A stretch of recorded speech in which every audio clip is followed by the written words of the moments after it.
এই তুমি ঘুমাচ্ছ কেন? আমাকে আমার মতো থাকতে দাও। এমন করলে তুমি আর পরীক্ষায় পাশ করতে পারবে না। আমি নিজেকে নিজের মতো গুছিয়ে নিয়েছি। একটু মনোযোগ দিলে কিন্তু তুমি এবার পরীক্ষায় পাশ করতে পারতে। যেটা ছিল না সেটা না পাওয়াই থাক, সব পেলে নষ্ট জীবন। তাহলে কি তুমি ক্লাসে মন দিবে না? না, না, না, না, না, না, না, না, না, না। জামাই কই তুমি? তাড়াতাড়ি এদিকে আসো। শালা শ্বশুর বাড়িয়েও শান্তি নেই। কে আম্মা জান, আপনার মেয়ে কি মরে গেছে নাকি? এসব কি বলো জামাই? সকাল থেকে মেয়ে বমি করতেছে, যাও মিষ্টি নিয়ে আসো, সুখবর আছে। আরে কিসের সুসংবাদ? লেবুর রস করে খাওয়ান, সারা রাত বসে মদ খাইছে। এই অনিল আমার কাছে টাকা পায়, বারবার করে ফোন করছে, বলে দাও তো আমি বাড়িতে নেই। হ্যালো। হ্যালো বৌদি, দাদা কোথায় গো? না, দাদা তো বাড়িতে নেই, বাইরে গেছে। কি বলছো, বাড়িতে দাদা নেই? ইস, আমায় ডাকুনি কেন?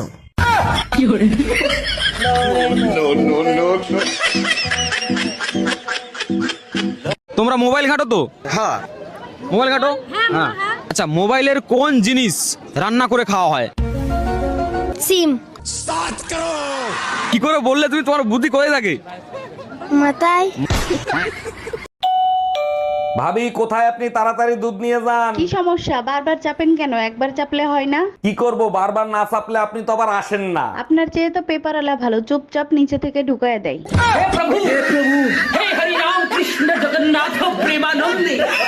গ্লাস জল দাও তো। আরে গ্লাস উপরে ধরো, আরে কলের মুখে ধরো, আরে ওই মুখে না। এই আলুগুলো একটু ধুয়ে ফেলো তো। দাও।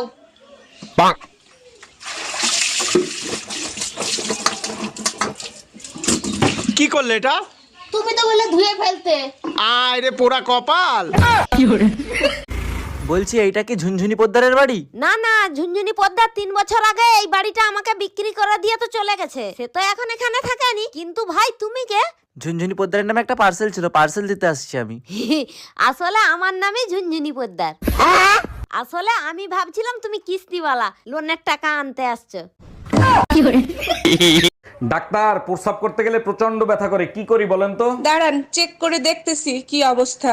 সর্বনাশ, মেশিন খারাপ হয়ে গেছে। বলেন কি? আমি তো এখনো তো বিয়েই করি নাই। আরে আপনার মেশিন না, আমার চেক করা মেশিন।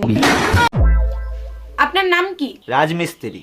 আপনি কি করেন সেটা বলিনি, আপনার নাম কি? আমার নামই রাজমিস্ত্রি। ও, আপনার নাম রাজ আর আপনি মিস্ত্রির কাজ করেন, তাই তো? না না, আমার নাম রাজ আর আমার টাইটেল হলো মিস্ত্রি।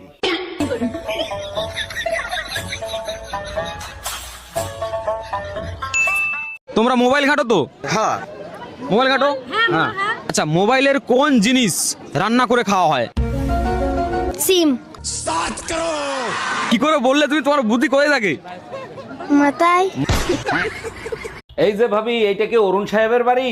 জি স্যার, এটা অরুণ সাহেবের বাড়ি। আপনি কোথা থেকে আসছেন? আমি লোন ডিপার্টমেন্ট থেকে আসছি। অরুণ সাহেব 20 লাখ টাকা লোন নিছিল। হ্যাঁ, লোন নিছিল, আমাদের অনেক দরকার ছিল তাই নিছিল। এখন আমাদের টাকা দরকার, তাই লোনের টাকা ফেরত দেন। দেখেন ভাইয়া, আমরা তো লোন দেই না, যেখানে লোন দেয় সেখানে যান।